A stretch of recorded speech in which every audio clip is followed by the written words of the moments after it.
Hello ladies and gentlemen, I am the Omniviewer, and I'm here with a MonsterVerse video today that's kind of news and kind of an update, but also something I think might be disappointing to some of you. It's nothing necessarily big, and it doesn't even have anything to do with the movies, but, well, let's just get to the heart of it.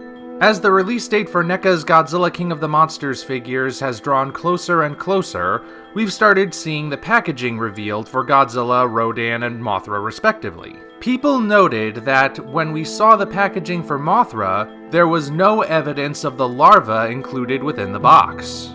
We of course have had this image of a Mothra larva figure circulating around since the reveal of the figures, and it's always been assumed that it was going to be included with the Mothra figure when it was released. But here we see there's no evidence of it.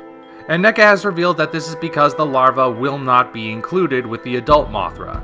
In fact, according to them, there was never any intention of releasing the larva as part of the package. This is odd. NECA has become somewhat of a punching bag for the Godzilla community, I noticed, because they seem to make a lot of decisions that the fans do not like. For example, it was said that at this particular stage there's no plans to release a King Ghidorah figure as part of the line, because the figure would be too big and by extension be too expensive to justify the cost of making it.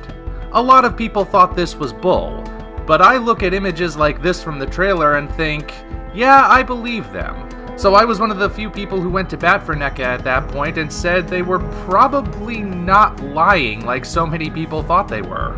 And who knows, their plan might change. They might do something like what they did with Otachi from Pacific Rim, where it was a limited release for a much more expensive figure.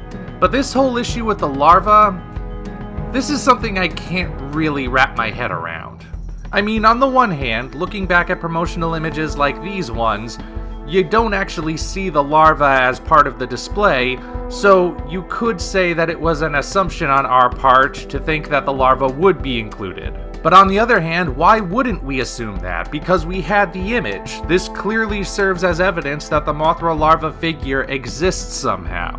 So they at least made a prototype, and the image has been floating around for months before this announcement came out, and apparently that image wasn't actually supposed to get on the internet, so again I have to ask, why didn't they correct that sooner? But the real question is, why did they go through all the trouble of making a prototype in the first place if they weren't going to actually sell it with Mothra? The best I can come up with is that maybe they made a prototype and they just couldn't figure out how to make it work.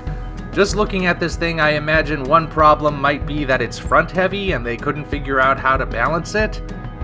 But at the same time, I don't actually know that that's the case, and as a result, I don't know what the logic is behind any of it. All I can say for certain is that someone somewhere messed up. It's not necessarily a drastic mistake, but a mistake it was all the same. So I suppose you should just take this as a bit of a warning that if you pre-ordered the Mothra figure and you don't find the larva within the box when you receive it, that's because it wasn't ever supposed to be there, apparently. You didn't get a factory error, you just got strung along by an image that apparently was not supposed to be online in the first place. Like I said, kind of disappointing, but oh well. My main concern now is whether or not the Mothra figure itself is good. But I'll let you know that when I actually get my hands on one. So until such time as that happens, this is the Omniviewer signing off. If you enjoyed this video, be sure to like it as well as subscribe to the channel for more content of a similar nature. Also, check the description for links to our Twitter, DeviantArt, and Patreon pages, as well as the Amazon link for the novel Operation Red Dragon: The Daikaiju Wars Part 1, penned by yours truly. Thank you all, and we appreciate your support.